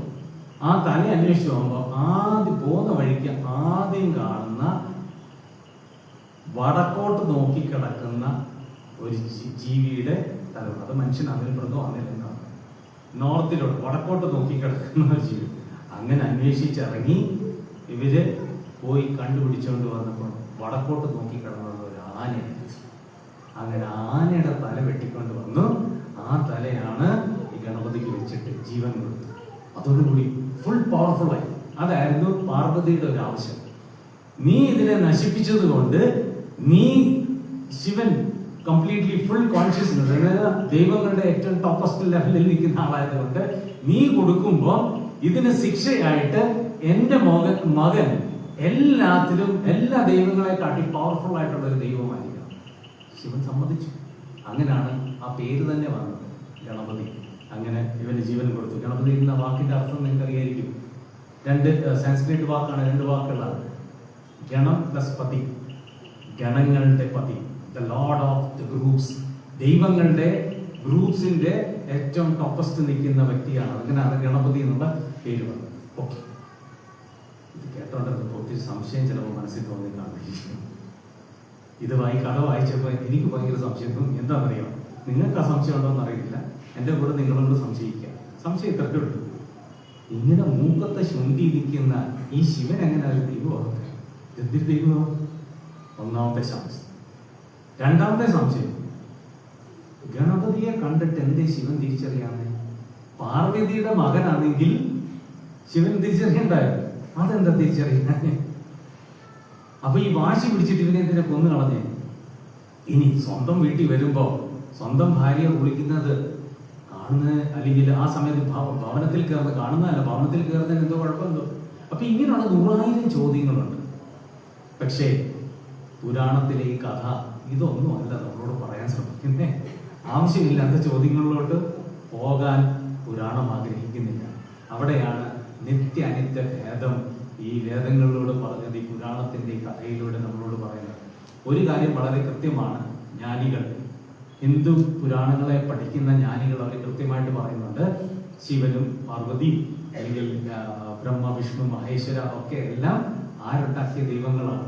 മനുഷ്യനുണ്ടാക്കിയ ദൈവങ്ങളാണ്. എന്തിനായിരുന്നു അവരുണ്ടാക്കിയത്? നമ്മളെ ഈ ദൈവങ്ങളെല്ലാം ഉണ്ടാക്കി തന്നത് നമുക്ക് ചില അനിത്യമായിട്ടുള്ള സത്യങ്ങളെ നമുക്ക് വെളിപ്പെടുത്താൻ. അപ്പൊ ഇവിടെ അവർ വ്യാഖ്യാനിക്കുന്നത് ഇങ്ങനെയാണ്, ശിവൻ എന്ന് പറയുന്നത് പ്യോർ കോൺഷ്യസ്നെസ് എന്നാണ്, അൺമാനിഫെസ്റ്റഡ് കോൺഷ്യസ്നെസ് എന്ന് വെച്ചാൽ പൂർണ്ണ ആത്മാവാണ്, പൂർണ്ണ ദൈവമാണ്. അത് നമ്മളുടെ ഇടയിലേക്ക് ഇറങ്ങി വന്നിട്ടില്ല, അത് മാനിഫെസ്റ്റ് ചെയ്തിട്ടില്ല, അത് പൂർണ്ണ ദൈവം. എന്നാൽ പാർവതി ദ മാനിഫെസ്റ്റഡ് കോൺഷ്യസ്നെസ് എന്നാണ്. അതുകൊണ്ട് തന്നെ പാർവതിയെ വേദങ്ങൾ വ്യാഖ്യാനിക്കുന്നത് പ്രകൃതിയുടെ അടയാളമായിട്ടാണ്. പ്രകൃതി ദ ലിമിറ്റഡ്, അത് മാനിഫെസ്റ്റ് ചെയ്യപ്പെട്ടാണ്, നമുക്കിത് കാണാം, കണ്ണു കേൾക്കുകയും ചെയ്യും. അതിനോടൊപ്പം തന്നെ എന്താ സംഭവിക്കുന്നത്? ഇവിടെ നമ്മൾ കാണേണ്ട ഒരു കാര്യം, പുരാണത്തിൽ ഇതിന്റെ ഇടയ്ക്ക് പറയുന്ന ഒരു കാര്യമാണ്. അപ്പൊ ഈ കുഞ്ഞെങ്ങനെ ജനിച്ച, ഗണപതി എങ്ങനെ ജനിച്ചെന്നറിയാം? വളരെ രസമായിരുന്നു. ശിവൻ ഇങ്ങനെ പോയ കൂട്ടത്തിൽ തിരിച്ചു വരുന്നതിന് മുമ്പ് ഗണപതി സ്നാനത്തിന് വേണ്ടി പോയപ്പോ കാവൽ നിൽക്കാൻ വേണ്ടി ഒരു മകൻ വേണം. ആ മകനെ ക്രിയേറ്റ് ചെയ്ത്, എങ്ങനെ ക്രിയേറ്റ് ചെയ്തെന്നറിയാം? അവള് നല്ല മഞ്ഞളൊക്കെ തേച്ചാ കുടിച്ചത്. അപ്പൊ മഞ്ഞളിനെ തൂത്തെടുത്ത് ക്രിയേറ്റ് ചെയ്ത് ജീവൻ കൊടുത്ത വ്യക്തിയായിരുന്നു ഗണപതി. എന്ന് വെച്ചാൽ അതിന്റെ സിംബോളിസം ഇതാണ്, മാനിഫെസ്റ്റഡ്, പ്രകൃതിയുടെ പിന്നെ ഡേർട്ട്, അതിന്റെ തിന്മയെല്ലാം കൂടെ കളക്ട് ചെയ്തിട്ട് ലിമിറ്റഡ് ആയിട്ടുള്ള കോൺസെപ്റ്റിനെ സൃഷ്ടിച്ചു. ഇതാണ് മനുഷ്യൻ, ലിമിറ്റഡ്. ഇത് നമ്മളൊന്ന് തിരിച്ചറിയണം, ഇതാണ് ഈ കഥയുടെ കാര്യം. അപ്പൊ അങ്ങനെ ലിമിറ്റഡ് ആയിട്ടുള്ള ഒരു ബീയിങ്ങിനാണ്. എന്നാൽ ഈ ലിമിറ്റഡ് ബീയിങ്ങിനെ എന്ത് ചെയ്തു? ശിവൻ വന്നപ്പം വഴക്കുണ്ടാക്കിയപ്പോൾ ശിവൻ എന്തിനാ കഴുത്ത് വെട്ടി കളഞ്ഞെന്നറിയാം? ഗണപതിയെ കൊല്ലാൻ വേണ്ടി ചെയ്തതല്ല. ശിവനെ തിരിച്ചറിയാത്ത ഒരു ഗണപതി, ആ ജ്ഞാനം പോരാ, അതിനെന്ത് ചെയ്തു? അവന്റെ തലയാണ് വെട്ടിക്കളച്ചു. എന്നിട്ട് പുതിയ തല ആനയുടെ കൊണ്ടുവച്ചപ്പോ എന്തിനാണ്, എന്ത് സിംബോളിസമാണ് പറയാൻ ശ്രമിച്ചേ? മൃഗങ്ങളിൽ ഏറ്റവും വലിയ തലയുള്ള ജീവിയാണ് ഈ ആന. അതുകൊണ്ട് തന്നെ അത് സൂചിപ്പിക്കുന്നത് വലിയ കാര്യങ്ങൾ, ആഴത്തിൽ നിന്റെ ചിന്തകൾ പോകണം. നിത്യമായിട്ടുള്ള കാര്യങ്ങളെ ചിന്തിക്കാൻ മാത്രം നീ പ്രാപ്തിയുള്ളവനായി തീരണം. അത് സൂചിപ്പിക്കാനാണ് ഈ ആനയുടെ തല നമുക്ക് കൊണ്ട് ചെയ്യുന്നത്. ഇനി അതിനകത്തൊരു കാര്യമുണ്ട്, ആനയുടെ തുമ്പിക്കൈ സൂചിപ്പിക്കുന്ന അതിന്റെ സിംബോളിസം ഇതാന്ന് പറയുന്നത്, നമുക്ക് 10 ഇന്ദ്രിയങ്ങളുണ്ടെന്നാണ് പറയുന്നത്. 5 ജ്ഞാനേന്ദ്രിയങ്ങളും 5 കർമ്മേന്ദ്രിയങ്ങളും. ജ്ഞാനേന്ദ്രിയങ്ങൾ എന്ന് പറഞ്ഞാൽ ഇത്രയേ ഉള്ളൂ, കണ്ണ്, മൂക്ക്, ചെവി, ഇതെല്ലാം കൂടെ ജ്ഞാനേന്ദ്രിയം, എന്റെ ഇൻഫർമേഷൻസ് ഉള്ളിലേക്ക് കളക്ട് ചെയ്യുന്ന ഇന്ദ്രിയങ്ങൾ. കർമ്മേന്ദ്രിയങ്ങൾ പ്രവർത്തിക്കുന്നത്, എന്റെ കൈയും കാലും ഒക്കെ ഉള്ള പ്രവർത്തനങ്ങൾ, എന്റെ ദഹന പ്രക്രിയയെല്ലാം നടക്കുന്ന ഇന്ദ്രിയങ്ങളാണ്. സന്താനോത്പാദനം നടക്കുന്ന ഇന്ദ്രിയങ്ങൾ, ഇങ്ങനെയുള്ള ക്രിയേറ്റീവ്, അങ്ങനെയുള്ള ഇന്ദ്രിയങ്ങളെല്ലാം 5. അപ്പൊ 5 10 ഇന്ദ്രിയങ്ങളുണ്ട്. എന്നിട്ട് പറയുന്ന ഇതാണ്, ഈ 10 ഇന്ദ്രിയങ്ങൾ നിന്റെ ബുദ്ധി ഉപയോഗിച്ച് കൃത്യമായിട്ട് നീ ഇതിനെ പ്രവർത്തിപ്പിച്ചില്ലെങ്കിൽ ഈ ഇന്ദ്രിയങ്ങൾ നിന്നെ കൊണ്ട് എവിടെയെങ്കിലും ഒക്കെ കൊണ്ട് കളയും. അപ്പൊ നിന്നെ അപകടത്തിലേക്ക് കൊണ്ടു. അനിത്യമായിട്ടുള്ളതിനകത്ത് നിന്നെ കൊണ്ട് ഇട്ട് കളഞ്ഞിട്ട് അയ്യോ കിടന്ന് കരഞ്ഞുകൊണ്ടിരിക്കും. അതല്ല, ബുദ്ധി ഉപയോഗിച്ച് അനിത്യമായിട്ടുള്ളതിനെ ധ്യാനിച്ച് നീ അതിലേക്ക് യാത്ര ചെയ്യണം. അതിന് ഈ തുമ്പിക്കൈയാണ് ഇതിനെല്ലാം കൂടെ ഏകാഗ്രതയിൽ കൊണ്ടുവരുന്ന ഒരു വലിയ സത്യമായിട്ടാണ് തുമ്പിക്കൈയെ അത് കാണുന്നത്. എന്ന് വെച്ചാൽ അതുകൊണ്ട് സെൻസ് ചെയ്യാം, ഒപ്പം തന്നെ അതുകൊണ്ട് നയിക്കാം. അപ്പൊ ഇങ്ങനെ 2 കാര്യങ്ങളാണ്. ഇനി വലിയ 2 ചെവികളെ എന്താ സൂചിപ്പിക്കുന്നത് അറിയാം? ഈ ചെവികൾ ഈ ശ്രദ്ധ വിട്ടുപോകാതിരിക്കാൻ വേണ്ടി ചെയ്യുന്നത്. ഇത് ഇങ്ങനെ ആടി ആടി ഈ ശ്രദ്ധയെ ഒരു സ്ഥലത്തേക്ക് കൊണ്ടുവന്നുകൊണ്ടിരിക്കുമ്പോൾ രസമാണ്. ഇന്ന് പരിശുദ്ധ അമ്മയെ മധ്യസ്ഥ യാചിച്ച് അവളുടെ ഒരു മോഡലാണ് നമ്മൾ ധ്യാനിക്കുന്നത്. അവൾ ഇതെല്ലാം ഹൃദയത്തിൽ സംഗ്രഹിച്ച് ധ്യാനിച്ചുകൊണ്ടിരുന്നു. എന്നിട്ട് ഒന്നിലേക്ക് ഫോക്കസ് ആയി. എന്നിലേക്ക് അവൾ ഫോക്കസ് ചെയ്ത് നോക്കിക്കേ. ഈ 2 സംഭവങ്ങളും പറയുന്നത് യേശു ജനിച്ചപ്പോഴ ദൈവം മനുഷ്യനായ കഥയാണ് ഇവിടെ പറയുന്നത്. അത് അവർക്ക് ആദ്യം അങ്ങോട്ട് പിടികിട്ടില്ല. മലാഖ വന്നിട്ട് പറഞ്ഞിട്ട് പോയി. പക്ഷെ ഈ ബാക്കി മലാഖമാരെല്ലാം കൂടെ വന്ന് നമ്മുടെ സ്തുതിയാണ് എന്ത് പറയുന്നത് പിടികിട്ടുന്നു. അത് കഴിഞ്ഞിട്ട് ഇവൻ 12 വയസ്സ് വരെ വളർന്നു. വീണ്ടും അവന്റെ ചുറ്റിപ്പറ്റിയാണ് അവന്റെ ചിന്തകൾ ഓടിക്കൊണ്ടിരുന്നത്. ചുരുക്കത്തിൽ മാതാവ് തരുന്ന ഏറ്റവും ബ്യൂട്ടിഫുൾ മോഡൽ എന്ന് പറയുന്നത്, നമ്മൾ മനുഷ്യര് ചിന്തിക്കുമ്പോൾ യേശുവിനെ ചുറ്റിപ്പറ്റി വേണം നമ്മളുടെ ജീവിതത്തെ ചിന്തിച്ചു കൊണ്ടുപോകാനുള്ള ഒരു നല്ല മോഡൽ തരുന്നത്. കാരണം യേശു എന്നത് ദൈവം തന്നെയാണ്. നിത്യതയിലേക്ക് എന്നെ ക്ഷണിക്കുന്ന ദൈവമാണ്. അവൻ വന്ന് ക്ഷണിച്ചപ്പോൾ നമുക്കറിയാം, ഈ ദൈവം ഈ ഭൂമിയിൽ എന്തിനാ ഈ മാതാവിനെ നമ്മൾ കൂട്ടുപിടിക്കുന്നതെന്ന് അറിയാം. അതിന് ഒറ്റ കാരണമേ ഉള്ളൂ. മാതാവ് യേശു ദൈവം ഈ ഭൂമിയിൽ ജനിക്കാൻ കാരണമായ 2 പേരേ ഉള്ളൂ. ഒന്ന് ഊഹിക്കാൻ പാടാണ്. നിങ്ങളുടെ മനസ്സെനിക്ക് വായിച്ചെടുക്കാൻ പറ്റത്തില്ല. അതുകൊണ്ട് വാവുണ്ടെന്ന് അനങ്ങാങ്ങി നടത്തിയിരിക്കുന്നു. ആരൊക്കെ? ഒന്ന് മാതാവാണ് പിടികിട്ടി. 2ാമത്തെ പരിശുദ്ധാത്മാവ്. അത് പിന്നെ ദൈവം തന്നെ. ഇവർ 2 കൂടെ ഈ ഒറ്റ 2 പേരുടെ കാരണം കൊണ്ടാണ് ദൈവം ഈ ഭൂമിയിൽ ജനിക്കുന്നത്. ഇതാണ് നമ്മൾ ധ്യാനിക്കുന്നത്. അപ്പൊ ഇത് ഇവിടെ ധ്യാനിക്കുന്നുണ്ട്. ഇവൾ കാരണമാണ് ഈ യേശു ഭൂമിയിൽ ജനിച്ചത്. നമുക്കും അറിയാം പരിശുദ്ധാത്മാവ് വന്നു എന്നുള്ളത് അവള് ആരോടും പറഞ്ഞിട്ട് മനസ്സിലാകുന്നില്ല. അതുകൊണ്ടാണ് ഒരു പക്ഷേ അവള് മരിക്കുന്നതിന് വരെ, യേശു ഉയർത്തെഴുന്നേൽക്കുന്നതിന് വരെ മറിയത്തെ ഒരു വേശ്യയായിട്ട് കാണാൻ സാധ്യത ഏറെ കൂടുതലാണ്. പരിശുദ്ധാത്മാവിനാൽ ഗർഭം ധരിച്ചു എന്ന് പറഞ്ഞാൽ ആരും വിശ്വസിക്കൂ? അപ്പൊ ഇതെല്ലാം ധ്യാനിച്ച് ഈ ലോകത്തിന് കൊടുക്കാൻ ശ്രമിച്ചവളാണ്. അതുകൊണ്ട് ഞങ്ങളെ വൈദികരെ കുറിച്ച് സഭ പറയുന്ന ഇതാണ്, നിങ്ങളുടെ ബ്രഹ്മചര്യ വ്രതം കാക്കാൻ ഏറ്റവും നല്ല കൂട്ടാരാന്നറിയാം? പരിശുദ്ധമേ.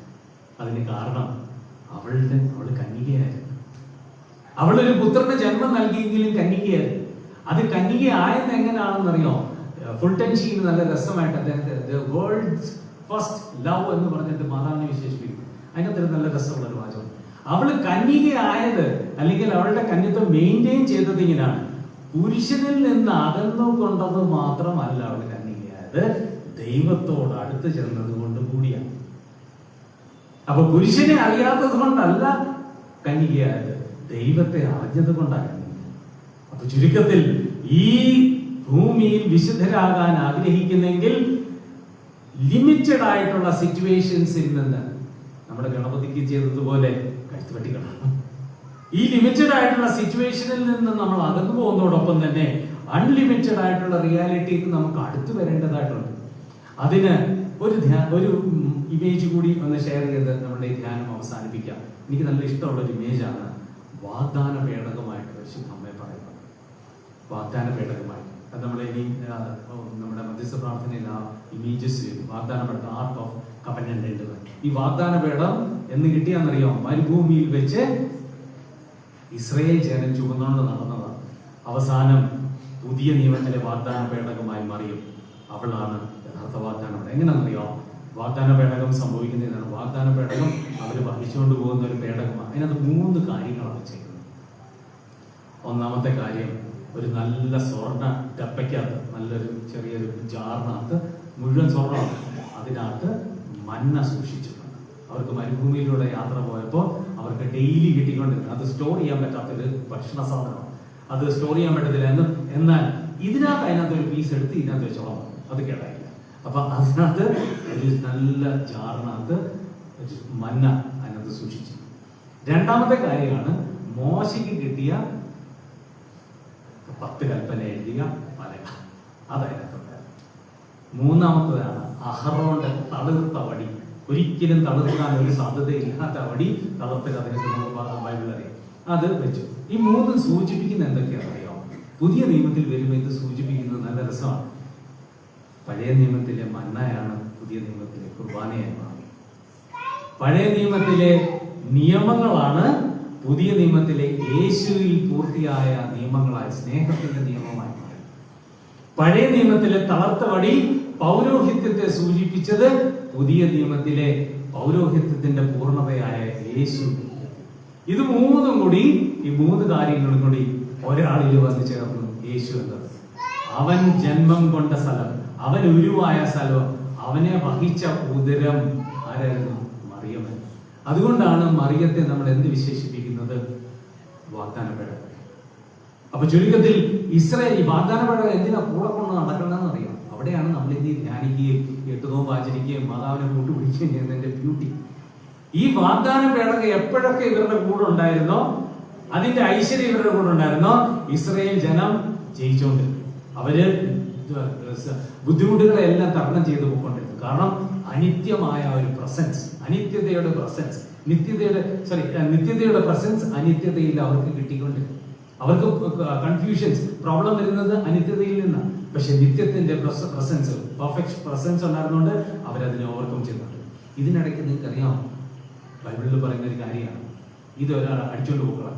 ഈ വാഗ്ദാന പേടകം ഫിലിസ്തീൻ വന്ന് യുദ്ധം ചെയ്ത് ഇത് അടിച്ചോണ്ട് പോയി. പക്ഷെ പറ്റിയതെന്താ അറിയോ? ഇത് ദൈവനിശ്ചയത്തിൽ ഇത് ആരുടെ കയ്യിൽ ഇരിക്കണമെന്നായിരുന്നു? ഇസ്രായേൽ ജനത്തിന്റെ കയ്യിൽ ഇരിക്കണമെന്ന്. ഈ ഫിലിസ്തീൻ ഈ സാധനം അടിച്ചോണ്ട് പോയിട്ട് ഇതുകൊണ്ട് അവരുടെ ദേവാലയത്തിൽ യഹോവയല്ലാത്ത ഒരു ദൈവത്തിന്റെ മുന്നിൽ ഡാഗൺ എന്നതിന്റെ പേര്, ഡ്രാഗൺ എന്നൊക്കെ അതിനകത്തുനിന്ന് വന്നതായിരിക്കും, എനിക്കറിയത്തില്ല. ഏതായാലും ഡാഗൺ എന്ന് പറയുന്ന ഒരു ദേവന്റെ മുന്നിൽ ഈ പീഠം കൊണ്ട്, അവരുടെ ദേവന്റെ മുന്നിൽ കൊണ്ട് ഈ പീഠം വെച്ചു. വെച്ചിട്ട് പിറ്റേ ദിവസം അവർ വന്ന് നോക്കിയപ്പോൾ ഇതിന്റെ വലിയ മൂർത്തി തലയും കുത്തി അതിന്റെ മുന്നിൽ കിടക്കും.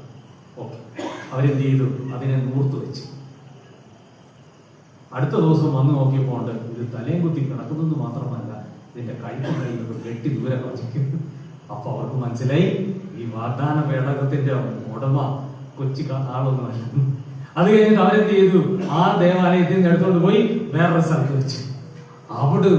അവിടെ ഇത് വെച്ച് കഴിഞ്ഞപ്പോഴത്തേന് അവിടെ ഉണ്ടായിരുന്ന ആളുകൾക്കെല്ലാം ബോയിൽസ് വരാൻ തുടങ്ങി, ചുണങ്ങ് വരാൻ തുടങ്ങി. ഈ ചിക്കൻ ബോക്സ് വരുന്നവരുടെ അതെല്ലാം ഒരു രക്ഷയില്ല. അവിടുന്ന് പിന്നെ അവർ ബുദ്ധിമുട്ടി വേറെ 3ാമത്തെ ഒരു സ്ഥലത്ത് കൊണ്ടുപോയപ്പോ ആ നാട്ടുകാരെല്ലാം കൂടെ പറഞ്ഞു, ഇതുകൊണ്ട് ഇങ്ങോട്ട് വരണ്ട, കഴിഞ്ഞ 2 സ്ഥലങ്ങളുടെ അനുഭവം നമ്മൾ അറിഞ്ഞു, ഇനി ഇതുകൊണ്ട് ഇങ്ങോട്ട് വരണ്ട. അപ്പോഴത്തേന് ഫിലിസ്തീയരുടെ എല്ലാം പ്രമാണികളെ എല്ലാം വിളിച്ചു, അവരുടെ പ്രധാന പ്രമാണികളെ എല്ലാം വിളിച്ചിട്ട്, മൂപ്പന്മാരെ എല്ലാം വിളിച്ചിട്ട് അവരൊരു തീരുമാനമെടുത്തു, ഈ സാധനം എവിടുന്ന് നമുക്ക് കിട്ടിയോ ഇത് അവരുടെ തന്നെ തിരിച്ചു കൊണ്ട് കൊടുത്തേ, ഇങ്ങോട്ട് നമുക്ക് പോയാൽ നമ്മുടെ ജീവിതം മുഴുവൻ പോകും. അങ്ങനെ ഇവരിത് കെട്ടിച്ചുമ്മി കൊണ്ട് അവിടെ ഒരിടത്ത് കൊണ്ടുവച്ചു. നേരിട്ട് കൊണ്ട് കൊടുത്തില്ല, നാണം കഴിയും. അതുകൊണ്ട് അവരൊരിടത്ത് കൊണ്ട് വെച്ചിട്ടിങ്ങ് പോകും. കൊണ്ടുപോയ കൂട്ടത്തിൽ അവരുടെ മൂപ്പന്മാരൊരു തീരുമാനമെടുത്തു, പ്രായശ്ചിത്തമായിട്ട് നമുക്ക് ഇതിനകത്ത് 2 കാര്യങ്ങളെ പറഞ്ഞു വിടാം. ഒന്ന്, ഈ ബോയിൽസ് ഇങ്ങനെ ചുണങ്ങൾ വന്നതിന്റെ അടയാളമായിട്ട് ചെറിയ ബോയിൽസിന്റെ രൂപത്തിൽ സ്വർണ്ണ കട്ടികൾ ഉണ്ടാക്കി ഇതിനകത്ത് നമ്മുടെ പ്രായശ്ചിത്തമായിട്ട് നമുക്ക് പറഞ്ഞു വിടാം. അതുപോലെ തന്നെ എലികളുടെ രൂപം ഉണ്ടാക്കി നമ്മൾ പറഞ്ഞു ഇങ്ങനെ അത് അവരെ കൊണ്ട് ബലിയർപ്പിക്കട്ടെ എന്ന് പറഞ്ഞിട്ട് 2 കാളക്കുറ്റന്മാരെയൊക്കെ കെട്ടി അവരൊരു പേടകത്തിൽ കയറ്റി വിട്ടു, അവിടെ കൊണ്ട് കൊടുത്തു. ഇത് കഴിഞ്ഞിട്ട് പിന്നീട് ചരിത്രത്തിൽ നമ്മൾ കാണുന്നുണ്ട്, ഈ വാഗ്ദാന പേടകം മരുഭൂമിയിലൂടെ യാത്ര ചെയ്തപ്പോൾ ഇതിനെ എപ്പോഴും ഒരു മേഘം വന്ന് മൂടിയിരുന്നു, ഒരു ഗ്ലോറി വന്ന് മൂടിയിരുന്നു, ഒരു മഹത്വം വന്ന് എപ്പോഴും ഇങ്ങനെ മൂടി മൂടി പോയിക്കൊണ്ടിരുന്നു. അത് കഴിഞ്ഞിട്ട് ഇതിങ്ങനെ കൊണ്ടുപോയിക്കൊണ്ടിരുന്നപ്പോൾ ഇവരൊരു മലയുടെ മുകളിൽ കൊണ്ട് ഇതിനെ വിട്ടിട്ട് പോകുന്നുണ്ട്. ഇത് പോയി എടുത്തോണ്ട് വരുന്ന ആരാന്നറിയോ? ദാവീദ് എടുത്തോണ്ട്. ഇത് എടുത്തോണ്ട് വരുന്ന കൂട്ടത്തിലാണ് ദാവീദ് അർദ്ധനഗ്നനായിട്ട് വലിയ പാട്ടൊക്കെ പാടി മോളൊക്കെ വന്ന് പറഞ്ഞിട്ടുണ്ട്, അയ്യോ ഇങ്ങനെയൊക്കെയാണോ ദൈവത്തിന് മുന്നിൽ ഇരിക്കുന്നതെന്നൊക്കെ പറഞ്ഞ് പരാതിയൊക്കെ പറഞ്ഞു. അന്നേരം ദാവീദ് പറയുന്നുണ്ട്, എന്റെ കർത്താവിന്റെ മുന്നിൽ എനിക്ക് നഗ്നതയില്ല, എല്ലാം മറന്ന് ഞാൻ മഹത്വം പാടും സന്തോഷിക്കും എന്നൊക്കെ പറഞ്ഞ ആ സീൻ അങ്ങനെയാണ്. അങ്ങനെ ദാവീദ് ഇത് എടുത്തോണ്ട് വന്നു. ഇത് പഴയ നിയമത്തിലെ കഥ. ഈ ദാവീദ് എടുത്തോണ്ട് വന്ന മലയിൽ തൊട്ടടുത്ത് തന്നെയാണ്, ആ മലയിൽ തന്നെ തൊട്ട് അതിനപ്പുറത്താണ് ആര് പിന്നീട് ദൂരദേശത്തേക്ക് ഒരു മലയിൽ കയറിയെന്നറിയാം. ഗർഭം ധരിച്ചു കഴിഞ്ഞപ്പോ ചാർച്ചക്കാരിയെ കാണാൻ ആര് പോയി? എലിസബത്തിനെ കാണാൻ മറിയം പോയി. ദാവീദിനുണ്ടായ അതേ സന്തോഷം ആർക്കുണ്ടായി? എലിസബത്തിനുണ്ടായി. എത്ര രസം നോക്കിക്കേ. ദൈവത്തെ കണ്ടപ്പോ ദാവീദ് വാഗ്ദാനപേടം ദൈവ സാന്നിധ്യത്തിൽ കുതിച്ചു ചാടി എന്ന് പറഞ്ഞതുപോലെ പരിശുദ്ധ അമ്മയുടെ ഉള്ളിൽ കിടക്കുന്ന യേശുവിന്റെ സാന്നിധ്യത്തിൽ ഗർഭിണിയായ എലിസബത്തിന്റെ ഉദരത്തിൽ കിടന്ന സ്നാപകയോഹന്നാൻ കുതിച്ചു ചാടി. എത്ര രസം നോക്കി. അതുകൊണ്ടാണ് ഇന്ന് ഈ 8 നോമ്പിന് നമ്മൾ പരിശുദ്ധ അമ്മയെ കൂട്ടുപിടിക്കുന്നത്. അവളുടെ കയ്യിലുണ്ട് യേശു. ഈ വാഗ്ദാനം വേണമെന്ന് അവളുണ്ട്. അവക്കിത് നന്നായിട്ട് അറിയാം. അവൾ ഉദരത്തിൽ വഹിച്ചു, കൂടെ കൊണ്ട് നടന്ന് വളർത്തിയെടുത്തു. അതിനെക്കുറിച്ച് അവൾ ഗാഢമായി ചിന്തിച്ച് ധ്യാനിച്ച് ഇറ്റ്സ് വെരി ക്ലിയർ. പരിശുദ്ധ അമ്മയ്ക്ക് ഇത് ക്ലാരിറ്റി ഭയങ്കരമാണ് യേശുവിനെ കുറിച്ച്. ഇന്ന് ഈ ലോകം വന്നിട്ട് നമ്മളോട് പറയുന്നുണ്ട് നമ്മുടെ ചുറ്റിനും, യേശു ജീവിച്ചിരിപ്പില്ല, യേശു മരിച്ചിട്ടില്ല, അതൊക്കെ വെറുതെ നിങ്ങൾ പറയുന്ന ആൾക്കാരൊക്കെ അബദ്ധം പറ്റിയതാ എന്നൊക്കെ പറഞ്ഞ് നമ്മളുടെ ഇന്ന് തുടക്കത്തിൽ സുബീർ റഷീദ് എന്ന് സൂചിപ്പിച്ചല്ലോ, മുസ്ലിം ഇൻവേഷൻ ഉണ്ടായപ്പോഴേ 8 നോമ്പിന്റെ ഒരു കാര്യം വന്നേ. ഇന്ന് അതുപോലൊരു സാധനം നമ്മുടെ ചുറ്റിനും വരുന്നുണ്ട്. ഇന്ന് ഇസ്ലാം വന്ന് നമ്മളോട് പറയുന്നു, ഞങ്ങളുടെ അള്ളാഹയെ കുറിച്ച് പറയുന്നുണ്ട്, ഞാൻ ദൈവമാകുന്നു, നിങ്ങൾ എന്നെ ആരാധിക്കുക. പക്ഷെ നിങ്ങൾ ദൈവം എന്ന് വിശ്വസിക്കുന്ന യേശുവിനെ കുറിച്ച് യേശു ഒരിക്കലും പറഞ്ഞിട്ടില്ല ഞാൻ ദൈവമാണെന്നും എന്നെ നിങ്ങൾ ആരാധിക്കണമെന്നും പറഞ്ഞിട്ടില്ല. എന്ന് പറഞ്ഞ് യേശു ദൈവമല്ല എന്ന് നിർബന്ധം പിടിക്കുകയും പറഞ്ഞു പഠിപ്പിക്കുകയും ചെയ്യുന്ന തലമുറയിൽ ഇന്ന് ഇത് ധ്യാനിക്കുമ്പോ മറിയത്തിന്റെ വാഗ്ദാന പേടക ധ്യാനം വളരെ പ്രധാനപ്പെട്ടതാണ്. അവിടെ നിങ്ങൾ കൂട്ടുപിടിച്ച് നോക്കിക്കേ, അവിടെ നിങ്ങൾ കണ്ടെത്തും ഈ രഹസ്യം. ഇത് ഒരു ദിവസം കൊണ്ടുണ്ടായ രഹസ്യമല്ല. അബ്രഹാം മുതൽ ഇങ്ങോട്ട് വന്ന് ഇത് വെളിപ്പെട്ട് വന്ന് തലമുറകൾ കൊണ്ട്, നൂറ്റാണ്ടുകൾ കൊണ്ട് വെളിപ്പെട്ട രഹസ്യം ഇന്ന് ഞാനും നിങ്ങളും ഇവിടെ ഇരുന്ന് ധ്യാനിക്കുന്നെങ്കിൽ അത് സത്യമാണ് പറയപ്പെട്ടത്, സത്യമാണ്. ഈ കോൺഫിഡൻസോടുകൂടി മറിയത്തെ നമുക്ക് കൂട്ടുപിടിക്കാം. യേശുവിനെ അല്പം കൂടി അറിയാം. എന്റെ ജീവിതത്തിൽ യേശു ഇടപെടേണ്ടത് എങ്ങനെയാണെന്ന്, എന്താണ് ദൈവിക പദ്ധതി എന്ന് തിരിച്ചറിയാൻ ഇന്നത്തെ ധ്യാനം നമ്മളെ സഹായിക്കട്ടെ. യേശു മാതാവിനോടൊപ്പം യേശുവിനെ കൂട്ടുപിടിച്ച്, മാതാവിന്റെ അടുത്ത് ഒന്ന് കൂട്ടുപിടിച്ചാൽ മതി കേട്ടോ. അവൾക്ക് ഒറ്റ കാര്യം അവൾ ചെയ്യുന്നുള്ളൂ. എന്തേ? അവൾ ആരവളുടെ അടുത്ത് വന്നാലും അവൾക്ക് ഒറ്റ കാര്യമുള്ളൂ, അവന്റെ അടുത്തോട്ട് തന്നെ അവനിതാ. അത് കാനായിലെ കല്യാണത്തിൽ തുടങ്ങിയ പരിപാടിയാണ്. ആരവളുടെ അടുത്ത് ബുദ്ധിമുട്ട് കൊണ്ട് വന്നാലും അവൾക്ക് ഒറ്റ കാര്യമുള്ളൂ, അവന്റെ കയ്യിലോട്ട് നീ കൊടുത്തേ. അവിടെ ഞാൻ ഇങ്ങനെ ഒന്ന് കാണാൻ ശ്രമിക്കുന്ന ഒരു ഇമേജ് കൂടി ഇത്രയേ ഉള്ളൂ.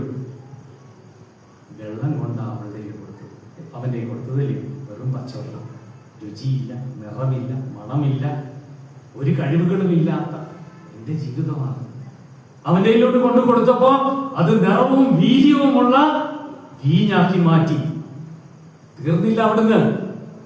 അത് കഴിഞ്ഞു ഒന്നുകൂടെ ആ വീഞ്ഞെടുത്ത് അവന്റെ കയ്യിലോട്ടൊന്ന് കൊടുത്തേ, അത് ജീവനുള്ള രക്തമാക്കി അവൻ മാറ്റിത്തരും. നമ്മളൊക്കെ അതിന് വിളിക്കപ്പെട്ടിരിക്കുന്ന മാതാവിന്റെ അടുത്ത് എന്നാൽ അവൾ 2 പ്രാവശ്യം എടുത്ത് അവന്റെ കയ്യിലോട്ട് കൊടുക്കും. ആദ്യം ഒന്ന് കൊടുക്കുമ്പോ ഇച്ചിരി നിറവും മണവും വീര്യവും ഒക്കെ കിട്ടും. അത് ഭൂമിയുടെ ലോകമാണ്. ഒരല്പം കൂടി ഒന്നുകൂടെ എടുത്ത് അവന്റെ കയ്യിലോട്ട് കൊടുക്കുമ്പോ നമ്മളുമായി മാറും മറ്റൊരു ക്രിസ്തു. അനേകർക്ക് ജീവൻ കൊടുക്കാൻ ഞാനും ഇടയാക്കും. ഇന്ന് ഈ വാഗ്ദാനം കിടക്കുന്ന അതിന് നമ്മളെ ഇടയാക്കട്ടെ. നിത്യ അനിത്യ വസ്തു ഭേദം.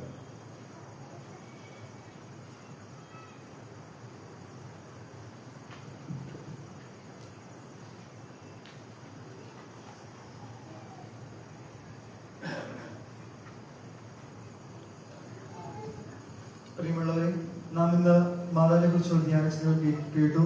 അത് നമുക്ക് നമ്മുടെ ഹൃദയത്തിൽ സംഗ്രഹിച്ചുകൊണ്ട് മാതാവ് എപ്രകാരം യേശുവിനെ ലോകത്ത് നൽകിയോ അപ്രകാരം നാം കൊടുക്കാൻ യോഗ്യരായി തീരട്ടെ എന്ന് പ്രാർത്ഥിക്കാം. ഈ ഒരു അവസരത്തിൽ നമുക്ക് ധ്യാനത്തിന് പങ്കുവച്ച ബഹുമാനപ്പെട്ട ബിനിയാൻസിനാണ്.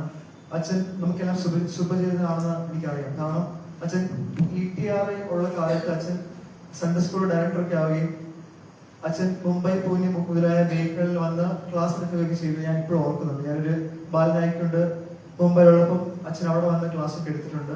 അപ്പോൾ ഞങ്ങളെ സംബന്ധിച്ചിടത്തോളം ഞങ്ങളുടെ ഇവിടെ ജോബിൻ അച്ഛൻ്റെ ഉൾപ്പെടെ റക്ടർ അച്ഛനായിട്ടും അച്ഛൻ സേവനം അനുഷ്ഠിച്ചിട്ടുണ്ട്. അപ്പോൾ ഞങ്ങൾക്കെല്ലാം വളരെ പ്രിയങ്കരനായ അച്ഛനാണ്.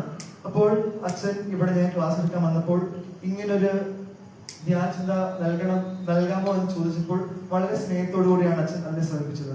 അപ്പോൾ ഞങ്ങളുടെ സുപ്പീരിയർ നാമത്തിലും ഞങ്ങളുടെ ഈ കമ്മ്യൂണിറ്റിയുടെ നാമത്തിലും ഇവിടെ കൂടിയിരിക്കുന്ന എല്ലാവരുടെ നാമത്തിലുള്ള നന്ദിയും സ്നേഹവും കടപ്പാടും ഏറ്റവും സ്നേഹത്തോടു കൂടി അച്ഛന് നൽകുന്നു. തുടർന്ന് നമുക്ക് മാതാവിന്റെ മധ്യസ്ഥ പ്രാർത്ഥനയ്ക്കായി ഇരുന്നാം.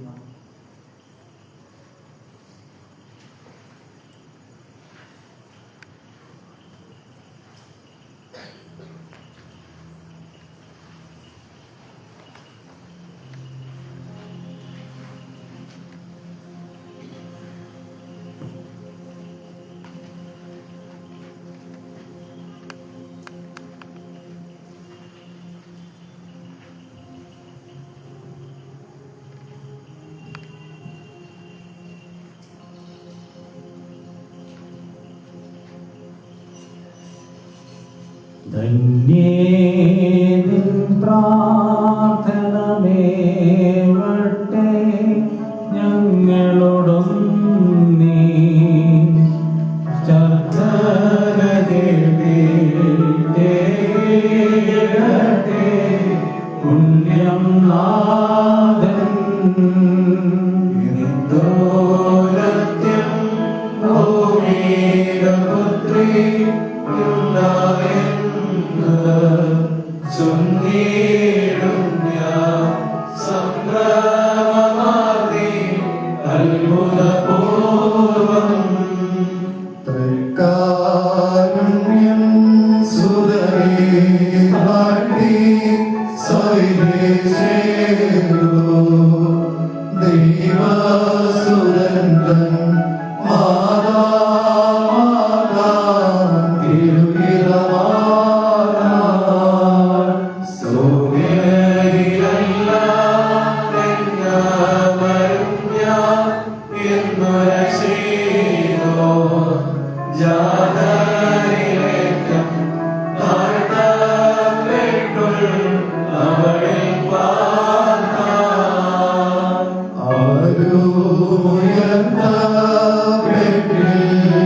കാരുണ്യവാനായ കർത്താവേ, നിന്റെ കരുണയുടെ വാതിൽ ഞങ്ങൾക്കായി തുറന്നു തരണമേ.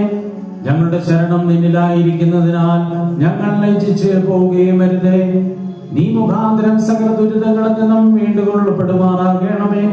ഞങ്ങളുടെ രക്ഷകനും വീണ്ടെടുപ്പുകാരനും നീ ആയിരിക്കുന്നതിനാൽ ഞങ്ങളോട് ദയയുണ്ടാകണമേ. ഞങ്ങളുടെ രഹസ്യവും പരസ്യമായ തെറ്റുകളെയും കുറ്റങ്ങളെയും ഓർക്കരുതേ. ഞങ്ങളോട് നീ കോപിക്കുകയും വരുതേ. നിന്റെ കരുണയാലും മനുഷ്യ സ്നേഹത്താലും ഞങ്ങളെ കാത്തുകൊള്ളുകയും ഞങ്ങളുടെ ശത്രുക്കളിൽ നിന്ന് ഞങ്ങളെ രക്ഷിക്കുകയും ചെയ്യണമേ. എന്തുകൊണ്ടെന്നാൽ നീ ഞങ്ങളുടെ ദൈവവും ഞങ്ങൾ നിന്റെ ജനവുമാകുന്നുവല്ലോ. നല്ലവനായ ഞങ്ങളുടെ കർത്താവേ, നിന്നെ പ്രസവിച്ച വിശുദ്ധ കന്യക മറിയാമിന്റെ മധ്യസ്ഥ പ്രാർത്ഥനയാൽ ഞങ്ങളോട് കരുണയുണ്ടാകണമേ. മാതാവിന് തിരുസന്ധിയിൽ ധൈര്യവും മുഖപ്രസന്നതയും ഉള്ളതുകൊണ്ട് ഉത്തമനായുള്ളവേ ദയതോന്നി ഞങ്ങളുടെ മേൽ അനുഗ്രഹം ചെയ്യണമേ.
മഹാവിശുദ്ധ സ്ഥലത്ത് എല്ലാ പരിശുദ്ധന്മാരെയും കാൾ അത്യുന്നതനായി സ്ഥിതി ചെയ്യുന്ന വചനമായ ദൈവത്തെ പ്രസവിച്ചവളും സകലത്തെയും കാൾ മഹത്വമുള്ളവളുമായ മാതാവേ, ഞങ്ങളുടെ ഈ അപേക്ഷയെ നീ കൈക്കൊള്ളണമേ. ഞങ്ങളെല്ലാവരെയും നിന്റെ മധ്യസ്ഥതയാൽ ദുഃഖങ്ങളിൽ നിന്നും ആപത്തുകളിൽ നിന്നും വിടുവിക്കണമേ. എല്ലാവിധ ദോഷകരമായ പ്രതികാരത്തിൽ നിന്നും രക്ഷിക്കണമേ. ഞങ്ങൾ നിന്റെ മുൻപാകെ ഉച്ചത്തിൽ കേണപേക്ഷിക്കുന്നു. കരുണയുടെ വാതിലെ സകല നന്മകളുടെയും ഭണ്ഡാരമേ, തന്നോട് അപേക്ഷിക്കുന്നവരെ ലജ്ജിപ്പിക്കാത്തവളുമായ ഞങ്ങളുടെ നാഥയും കന്യകയുമായ അമ്മേ, ഞങ്ങളെ സഹായിക്കാൻ നീ വേഗത്തിൽ എഴുന്നള്ളി വരേണമേ. നിന്റെ സ്വീകാര്യ പ്രാർത്ഥന വഴിയായി ബലഹീനരായ ഞങ്ങളെ ശക്തിപ്പെടുത്തണമേ. ഞങ്ങളുടെ രോഗങ്ങളെ സുഖപ്പെടുത്തണമേ. നിന്റെ അപേക്ഷയാൽ ഞങ്ങളുടെ കറകൾ മായ്ച്ച് ആത്മാക്കളെ വിശുദ്ധീകരിക്കണമേ. ഞങ്ങളുടെ വിചാരങ്ങളെ നിർബലമാക്കുകയും വഴികളെ നേരെയാക്കുകയും ചെയ്യണമേ. നിന്റെ മധ്യസ്ഥതയാൽ ക്ഷീണിതർ ശക്തി പ്രാപിക്കുമാറാകണമേ. ഞങ്ങളുടെ വൃദ്ധജനങ്ങളെ താങ്ങണമേ. യുവതി യുവാക്കന്മാരെ പരിപാലിക്കണമേ. പൈതങ്ങളെ ജ്ഞാനത്തിലും ദൈവഭയത്തിലും വളർത്തണമേ. ഞങ്ങളുടെ സമീപസ്ഥരെ കാത്തുകൊള്ളണമേ. ദൂരസ്ഥരെ സമാധാനത്തോടെ തിരിച്ചു വരുത്തുകയും ചെയ്യണമേ. ദുർബലർക്ക് കരുണ ലഭിക്കണമേ. പാപികളുടെ കടങ്ങളും പാപങ്ങളും ക്ഷമിക്കണമേ. നിന്റെ മാധ്യസ്ഥം ഉത്തമ പുരുഷന്മാർക്കും സുഹൃത സ്ത്രീകൾക്കും അഭയസ്ഥാനമായിരിക്കണമേ. വിശ്വാസികളായ മരിച്ചുപോയവർക്ക് കരുണ ലഭിക്കുമാറാകണമേ. ദുഷ്ടന്മാരുടെ ഉപദ്രവങ്ങളിൽ നിന്നും അസൂയയിൽ നിന്നും ഞങ്ങളെ രക്ഷിക്കണമേ. നിർദ്ദയരായ ജനങ്ങളെ ഞങ്ങളിൽ നിന്ന് അകറ്റണമേ. തിരുസഭയും അതിന്റെ മക്കളും സംരക്ഷിക്കപ്പെടുമാറാകണമേ. മാതാവേ, നിന്നിൽ ആശ്രയിക്കുന്നവർ സുരക്ഷിതരാകണമേ.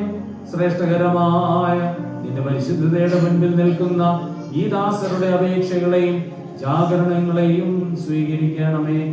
ഇവരുടെ എല്ലാവിധ രോഗങ്ങളെയും സുഖപ്പെടുത്തണമേ. നിന്റെ കരുണയിൽ കോട്ട ഇവരെ ചുറ്റിക്കൊണ്ട് പൈശാചിക ബന്ധനങ്ങളിൽ നിന്നും എല്ലാവിധ അപകടങ്ങളിൽ നിന്നും കാത്തുകൊള്ളണമേ. നിന്റെ വിശുദ്ധതയുടെ മറ ഇവർക്ക് അഭയസ്ഥാനമായിരിക്കണമേ. ഇവരുടെ ഭൗതികവും ആധ്യാത്മികവുമായ ജീവിതത്തിൽ ഇവർ വിജയികളായി തീരണമേ. രഹസ്യവും പരസ്യവുമായ ജീവിതത്തിൽ ഉണ്ടാകുന്ന എല്ലാ ശത്രുക്കളിൽ നിന്നും ഇവരെ രക്ഷിക്കണമേ. ഞങ്ങളുടെ കർത്താവേ, ഞങ്ങളെയും നിന്റെ പുരോഹിതന്മാരെയും ശമാശന്മാരെയും ഇവിടെ സന്നിഹിതരായിട്ടുള്ള എല്ലാ ജനങ്ങളെയും നിന്റെ മാതാവിന്റെ മധ്യസ്ഥതയാൽ കാത്തുകൊള്ളണമേ. ഞങ്ങൾ ശബ്ദമുയർത്തി 3 പ്രാവശ്യം കുരിയലായിസോൻ എന്നേറ്റു പറയുന്നു. കുരിയലായിസോൻ, കുരിയലായിസോൻ, കുരിയലായിസോൻ. രക്ഷകനാം മശീഹാ, ഞങ്ങൾ തൻ സ്രഷ്ടാവാം ദേവാ, ദയചെയ്യുങ്ങൾ മേൽ നിന്മാതാ, യാചനമൂലം പൈശാചിക ചതിയിൽ നിന്നെങ്ങൾ ഏകണമേ മുക്തി. ദുർസേനാവലയിൽ നിന്നും നീ രക്ഷിക്കണമേ. നിന്ദാസനങ്ങൾ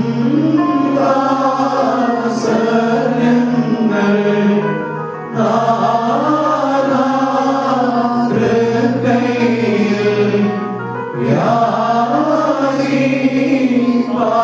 യാചിപ്പാട്ടുകയേ നീയല്ലാതില്ലാരും ഏകണമേ. പുണ്യം മോചനവും നിന്നടിയങ്ങൾക്കായി പൂർണ്ണ ശാന്തിയുമേ മൃതരായോ അരുളിയിടണമേ.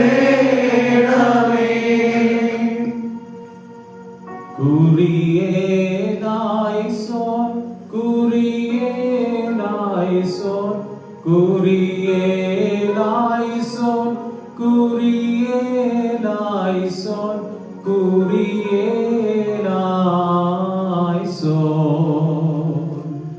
കുരിയലായിസോൻ, കുരിയലായിസോൻ, കുരിയലായിസോൻ, കുരിയലായിസോൻ, കുരിയലായിസോൻ. നാഥാ കൃപ ചെയ്തിടണമേ. നാഥാ കൃപ ചെയ്തിടണമേ. നാഥാ കൃപ ചെയ്തിടണമേ. നാഥാ കൃപ ചെയ്തിടണമേ. നാഥാ കൃപ ചെയ്തിടണമേ.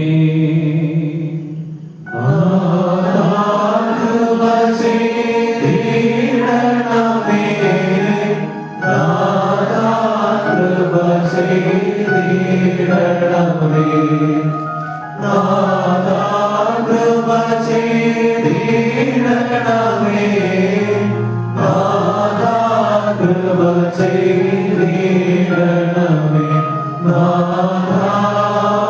കൃപ ചെയ്യണമേ.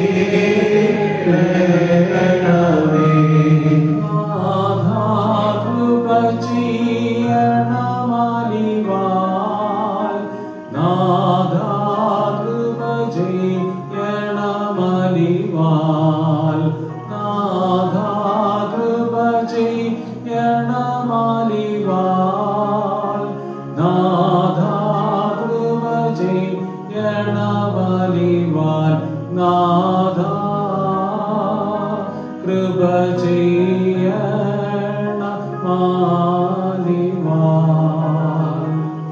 നാഥാ കൃപ ചെയ്യണമലിവാൽ നാഥാ കൃപ ചെയ്യണമലിവാൽ നാഥാ കൃപ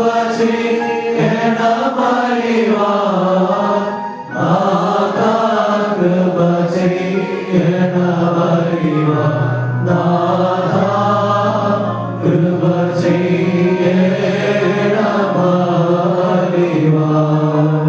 നാഥാ ഉത്തരമരുളണമേ നാഥാ ഉത്തരമരുളണമേ നാഥാ ഉത്തരമരുളണമേ നാഥാ ഉത്തരമരുളണമേ നാഥാ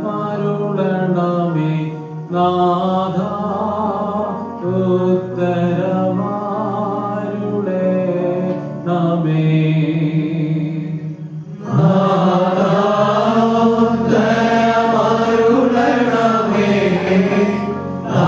നാഥാ ഉത്തരമരുളണമേ നാഥാ ഉത്തരമരുളണമേ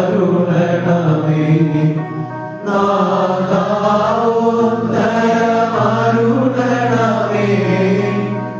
നാഥാ ഉത്തരമരുളണമേ നാഥാ ഉത്തരമരുളണമേ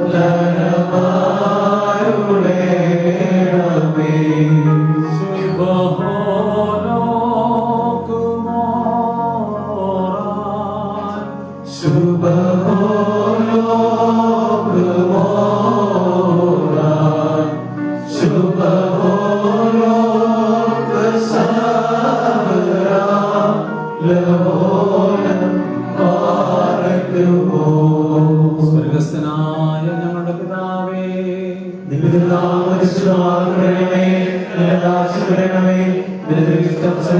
പോലെ ഭൂമിയിലും ഞങ്ങളുടെ ആവശ്യമുള്ള ഞങ്ങളുടെ ക്ഷമിച്ചതുപോലെ ഞങ്ങളുടെ പാപം ഞങ്ങളോട് ക്ഷമിക്കണമേ. പരീക്ഷയിലേക്ക് ഞങ്ങളെ പ്രവേശിപ്പിക്കരുതേ. രക്ഷിക്കണമേ. എന്തെന്നാൽ രാജ്യം ശക്തിയും മഹത്വം നിനക്കുള്ളതാകുന്നു. ആമേൻ. കൃപ നിറഞ്ഞ മറിയമേ നിനക്ക് സമാധാനം